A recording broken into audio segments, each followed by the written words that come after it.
오늘은 무거운 법문을 좀 하고 갈까 생각을 합니다.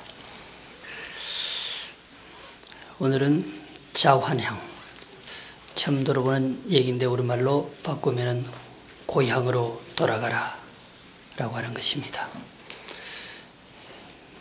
설날이 지났습니다마는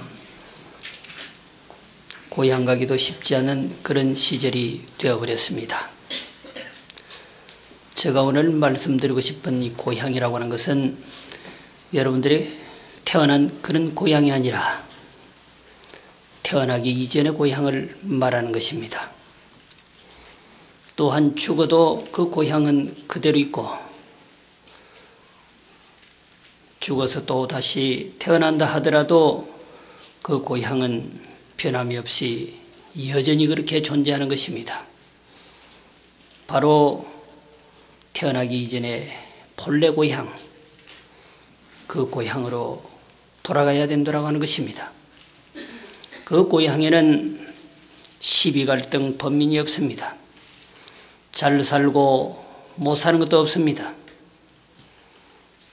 아파하고 서려해야 될 그런 현상도 없습니다. 어떻게 보면 부처님께서 그것을 말씀하시고자 이 세상에 오셨는지도 모릅니다. 자, 합장하시죠. 일정휘매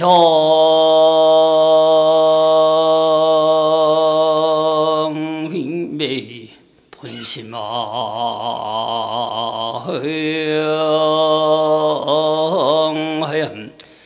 기해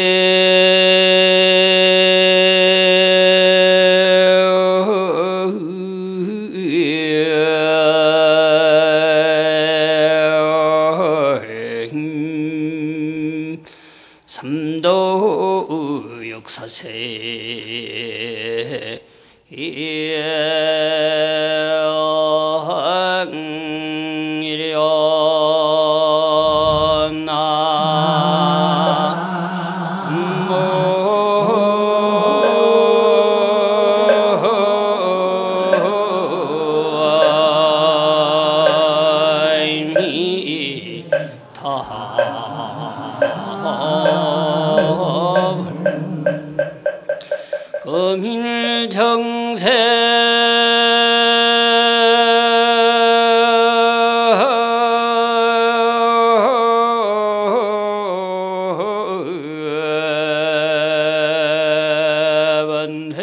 하염 수이안 나의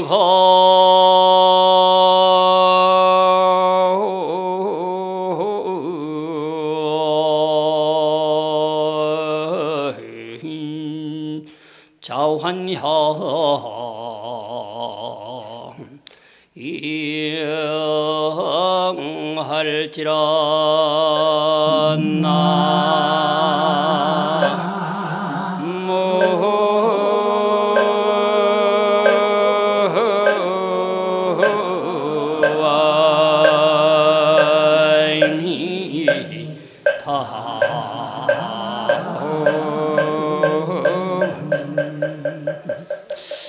아마 절에 오랫동안 다니셨다면 방금 읊은 이 개성은 많이 들어보셨을 것입니다.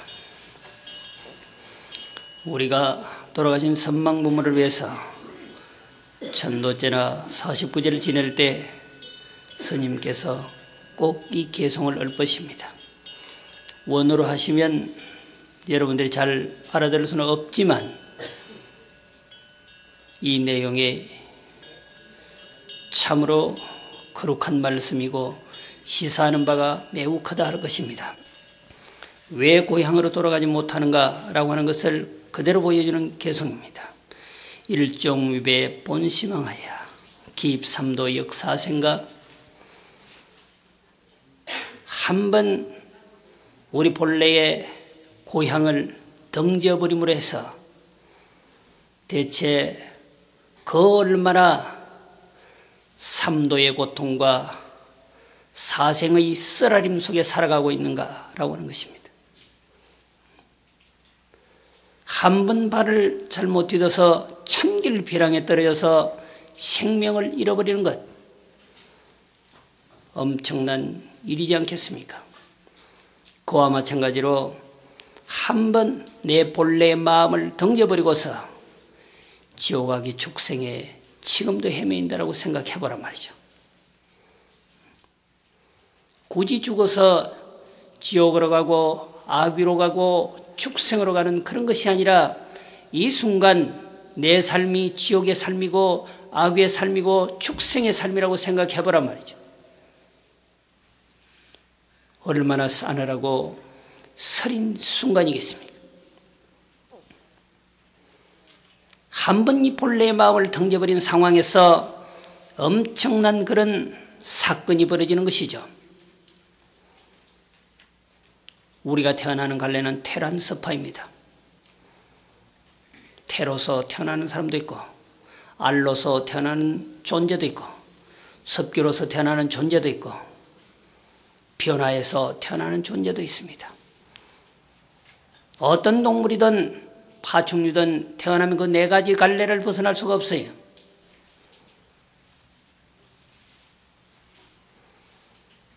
그 태어남이라고 하는 것은 결국 쓰라림의 세계고 고통의 세계입니다. 왜 우리가 이렇게 끝없는 고통을 받아야 되는가라고 하는 것입니다. 그것은 우리 본래의 고향인 여러분들의 본래 마음을 던져버렸기 때문에 그렇습니다. 금일 적재 번내렴하여 오늘 이 순간 번뇌에 물든 그 모습을 깨끗하게 씻어서 수연 너희구 자원하라. 인연 따라 옛날같이 본래 그 고향으로 돌아가란 말이죠. 그런 고통을 받기 이전으로 돌아가는 것입니다. 지옥의 고통도 아귀의 고통도 축생의 고통도 받기 이전으로 돌아가는 것입니다. 현재 여러분들이 받고 있는 그 고통의 이전의 세계로 돌아가는 것입니다. 우리가 행복하게 살고자 노력하고 노심초사했지 불행하게 살고자 마음먹은 사람은 아무도 없습니다. 잘 살고자 하였지 못 살고자 한 사람은 아무도 없습니다. 고통을 받지 않고 살고자 하였지 고통받으면서 살고자 한 사람은 아무도 없습니다. 그런데 우리는 행복보다는 불행의 순간 속에서 살아가고 있는 것입니다. 지옥에 가지 않고서도 지옥보다 더 무서운 고통 속에서 우리가 살아가고 있는 것입니다. 돈 1,000원이 없어서 철창신세를 지는 사람이 있는가 하면 말 한마디 잘못해서 철창신세를 지는 사람도 있어요. 우리 본래 태어날 때 그런 세계에서 그렇게 살고자 한 것은 아닙니다.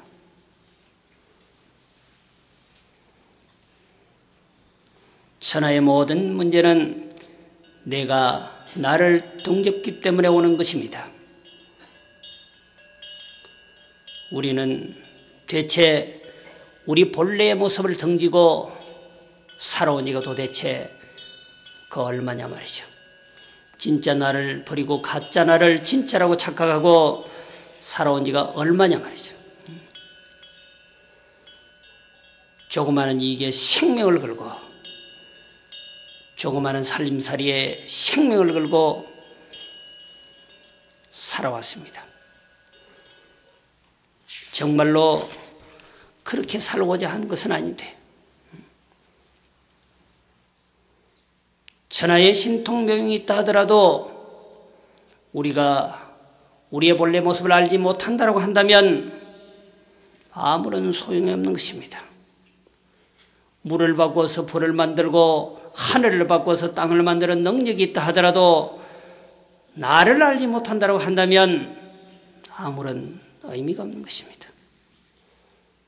나라고 하는 존재는 거목과도 바꿀 수 없는 존재입니다.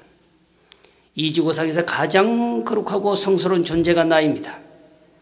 그런데 그 성스러운 존재를 내가 던져버리고 사는 것입니다. 매일같이 함께 하면서도 소중한 줄 모릅니다. 마치 가까이 있는 남편이 아들딸이 소중한 줄 모르듯이 말이죠. 매일같이 함께 자고 함께 일어나면서 매일같이 함께 유의하면서도 내가 나를 모른단 말이에요. 통장에 돈이 10만 원 떨어져 나가면 가슴이 철렁 내렸는데 본래의 내가 이렇게 지키고 저렇게 지켜도 나는 감정이 없습니다. 진짜 나를 등지고 가짜 나로 살아온 지가 억세월인데도 아직도 우리는 정신을 못 차리고 있는 것입니다. 무엇이 진짜이고 무엇이 가짜냐 말이에요. 하늘을 한순간에 잡아움켜지고 땅을 만드는 능력이 있다 하더라도 땅을 한순간에 밟아 엎어서 하늘을 만드는 능력이 있다 하더라도 내가 나를 모르면 의미가 없는 것입니다.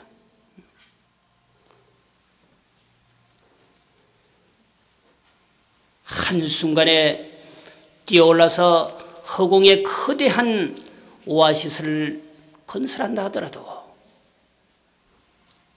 내가 나를 알지 못한다고 한다면 참으로 슬픈 일이고 어리석은 일입니다. 원숭이가 달 밝은 밤에 호숫가에 달을 따보려고 하지만 절대로 달을 딸 수가 없습니다. 그 달은 하늘에 있는 것이지 호숫가에 있는 것이 아닙니다. 우리는 그런 인생을 살아온 것이죠. 달을 따려면 허공을 향해야 되는 것이죠.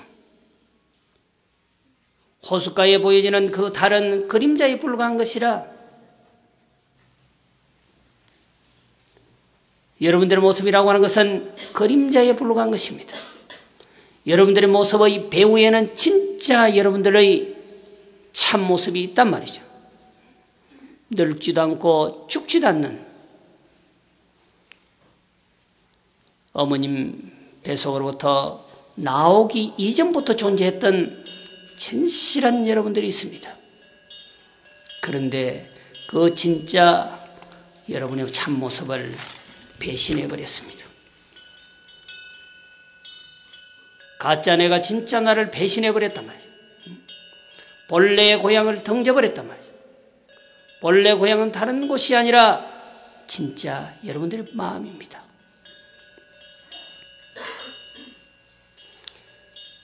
천하의 신출 기물한 존재가 신통묘용을 자유자재로 부린다 하더라도 여러분들의 본래 마음을 알지 못한다고 한다면 생은 헛수고에 불과한 것입니다. 지금 이 시대는 어떤 시대입니까? 여러분들이 원하는 것이면 다 갈 수가 있습니다. 원하는 것이면 다 할 수가 있습니다.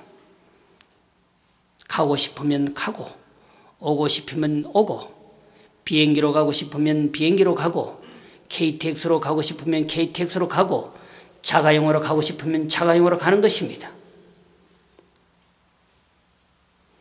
과거에 비하면 지금 이 시대는 가히 신통으로 충만한 시대라고 해도 과언이 아닙니다. 과거에야 자기 한 몸 날새야 다른 사람보다 빨리 가는 것이죠. 누워있어도 100m를 10초 팔에 뛰는 사람보다도 빨리 가는 거지. 그 정도면 신통이 묘한 시대 아니겠습니까? 전화 한 통화만 하면 그냥 밥을 대령합니다. 굳이 며느리가 아침 3시 전부터 일어나서 차려서 챙겨서 올려드리지 않는다 하더라도 전화 한 통하면 먹고 싶은 것이 눈앞에 탁 옵니다. 야야 부를 것도 없습니다. 전화 한 통하면 KTX 딱 예매해서 그냥 실어다 줍니다. 야야 내 서울 가야 되는데 할 게 없습니다. 전화 한 통하면 그냥 비행기 타고 갑니다. 이런 시대는 가히 3000년 전에는 상상도 못했던 시대고 30년 전만 해도 상상도 못했던 시대라 가히 신통한 세계에 신통한 시대에 살고 있는 것입니다.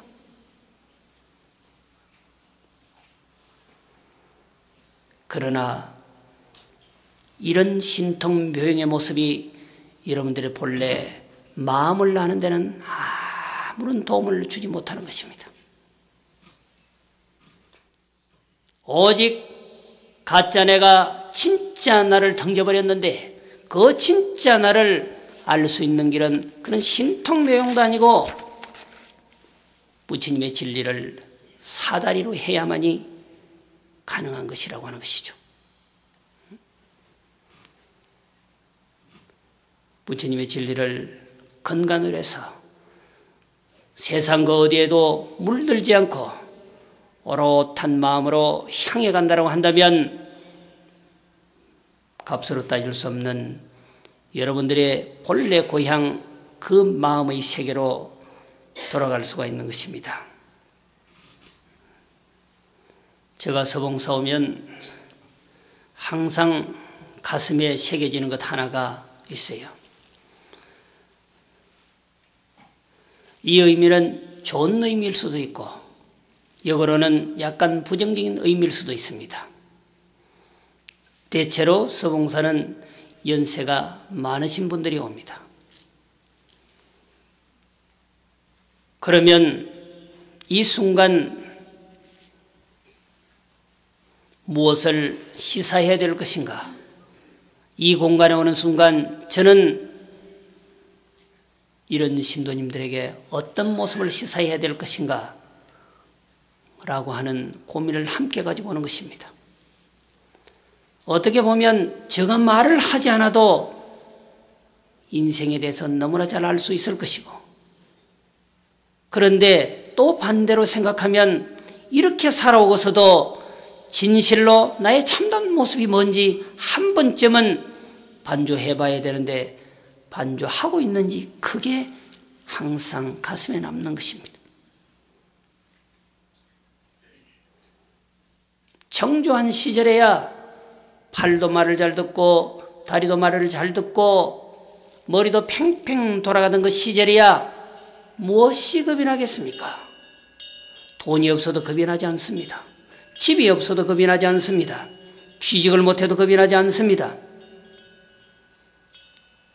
그러나 1살, 2살 먹고 30, 40 지나가면 그게 그런 것이 아니죠. 50, 60 지나가서 염라노자가 서서히 나를 노리고 있다고 생각한다면 더더욱 아니죠. 저승사자가 밤마다 나타나서 너 어디로 가고 싶니? 어디로 갈까? 내가 어디로 데려다 줄까? 라고 한다고 한다면 인생살이 쉬운 건 아니잖아요. 살아온 날보다도 살 날이 더 많이 남았다고 한다면 죽음을 걱정할 일이 없습니다. 죽을 날이 이제 며칠 안 남았다고 한다면 그 죽음이 두려운 것입니다. 마치 3년 동안 비가 오지 않은 가뭄의 호수에 몇 방울 남지 않는 물방울만 쳐다보고 생을 기약하고 있는 물고기와 다를 바 없는 나의 이 순간이라고 한다면 어떻게 하느냐 말이죠. 죽음이 두렵지 않냐고요. 몇 방울 남지 않는 물방울만 마르면 내 목숨은 그냥 끊어진다고 생각하시면 어떻느냐 말이죠. 지금까지 살아온 것은 가짜로 살아온 것입니다. 그 가짜를 초종하는 진짜가 있는데 그것을 알았다고 한다면 더할 나위 없이 행복한 인생살이가 계속 이어질 것이지만 아직도 그것을 모르신다고 한다면 삼도에 윤회하는 것은 영원할 것입니다. 이제 더 이상 외도의 길은 끝을 내야 됩니다. 내 고향으로 돌아가야 됩니다. 진짜 나에게로 돌아가야 됩니다. 그래야 삼도의 고통과 사생의 고통을 절단할 수가 있는 것입니다. 마조 스님 하면 유명한 선사입니다. 이 마조 선사가 어느 날 사냥꾼 석공을 만났습니다. 마종의 말씀을 이 석공에 하기를 당신은 누구요? 이렇게 물었습니다. 그러니까 그 석공은 저는 사냥꾼입니다. 그랬어요. 마조 스님이 다시 묻기를 활을 잘 쏘시겠습니다. 물론 활을 잘 쏘지요. 그러면 화살 한 개로 대체 짐승을 몇 마리나 잡습니까? 그렇게 물어본 겁니다. 그거야 물론 화살 하나로 한 마리를 잡죠. 그건 누가 모르겠어. 응? 총알 하나로 사람 한 사람 죽인다. 다 상식적인 문제 아니겠어요? 화살 하나를 쏘아서 한 마리의 짐승을 잡는다. 상식적인 얘기란 말이죠. 상식적인 얘기를 모르겠어요? 10사람이 똑같이 1등을 하려고 하면 어떻게 해야 되겠냐 말이에요. 응? 10사람이 달리기를 해서 한 사람이 1등하는 건 당연한 일인데 10사람이 똑같이 1등 안 하면 다 죽이겠다면 어떻게 해야 되겠냐. 똑같이 손을 잡고 똑같이 걸어 들어가면 똑같이 공동 1등이라고. 1, 2, 3, 4, 5, 6, 7, 8, 9, 10등까지 나오는 게 아니고 똑같이 탁 들어가는 겁니다. 손잡고. 그런 기연으로 선사나 다가가는 것이거든. 화살 하나로 한 마리 짐승 잡는 거 당연한 일 아니겠어요? 화살 한 개로 대체 당신은 몇 마리의 짐승을 잡습니까? 그거야 당연히 한 마리 잡죠. 그러니까 마조 선사가 하시는 말씀이 그 실력이 별로구만. 그런 실력은 천하 사람이 다 할 수 있는 거라고. 그러니까 그 사냥꾼이 그러면 스님께서는 화살 하나로 짐승 몇 마리나 잡을 수 있습니까? 그러니까 나는 화살 한 개로 수십 마리를 한꺼번에 꿰어버려 그러거든. 응? 그것도 가능하잖아요. 딱 이렇게 세워놓고 그냥 쏘아서 힘이 세면은 10마리를 관통할 수 있는 겁니다. 그렇죠? 이 벽을 뚫고 저 벽도 뚫고 뚫어서 다 뚫고 가는 거라고. 요사이 만드는 총이 그렇습니다. 사람을 이렇게 세워놓고 쏘아버리면 10명을 그냥 관통합니다. 이 빌딩을 뚫고 저쪽 빌딩까지 뚫고 나가버립니다. 마조 선사가 1000년도 이전에 그걸 다 아셨을까요? 그래서 지금 그런 총들이 포탄들이 나왔을까요?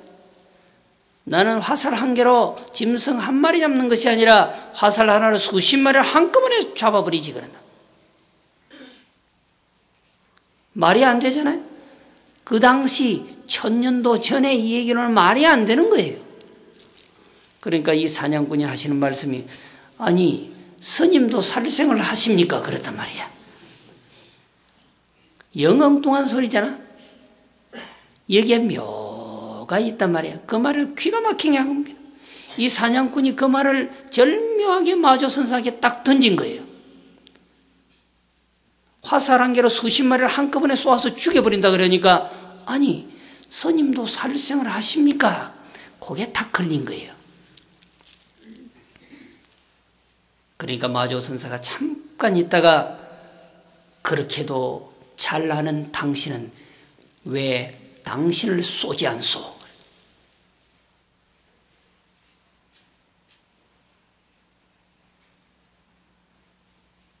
이 말이 무슨 말인지 감이 안 오시죠? 이 말이 감이 안 오면 80을 살아와서도 껍데기로 살아왔다 이 말 아니에요. 이 말이 이해가 안 되죠. 1살 때 이해가 안 됐으면 2살 때 이해를 해야 되고 10살 때 이해가 안 됐으면 20살 때 이해를 해야 되고 20살 때 안 되면 50살에는 해야 되고 50살에도 안 되면 60에는 해야 되고 환갑에 안 되면 진갑에는 해야 되는 겁니다. 그게 마지노선이다. 이 말이 이해가 안 된다고 한다면 생을 허사한 것입니다. 그렇게도 잘하는 그대는 왜 그대를 쏘지 않소? 매일같이 화살만 들고 상대를 죽이려고만 하느냐 말이에요. 왜 그대를 죽이지 않소 이 말이에요.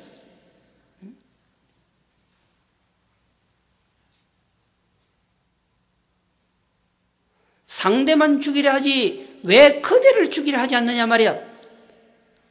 그대가 죽이려고 하는 그 생각을 죽이란 말이에요. 그대를 쏘아란 말이에요.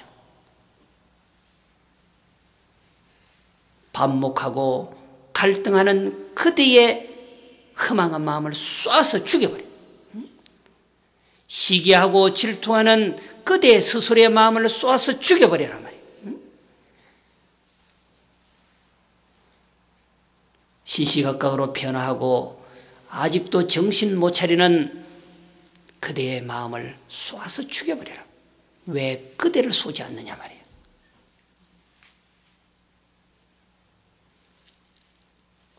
무슨 일이 일어나면 상대를 원망하고 모든 허물의 근원을 우리는 상대에게 돌려왔습니다. 그런데 그 허물이, 그 근원이 나에게 있음을 한 번도 돌려본 적이 없습니다. 부처님은 누누이 말씀하셨습니다. 인과경에서부터 화엄 일성경전에 이르기까지 모든 문제는 그대에게 있다고 말했습니다. 모든 것은 그대의 업이라고 말했습니다. 화엄경에서는 모두 다 그대의 마음이라고 말했습니다. 가짜 나를 진짜 나라고 착각하고 살아온 탓에 진짜 나를 버리고 가짜 나를 진짜라고 지금도 생각하고 살아가기 때문에 이런 감동의 드라마적 말씀이 쑥쑥 안 들어오는 것입니다.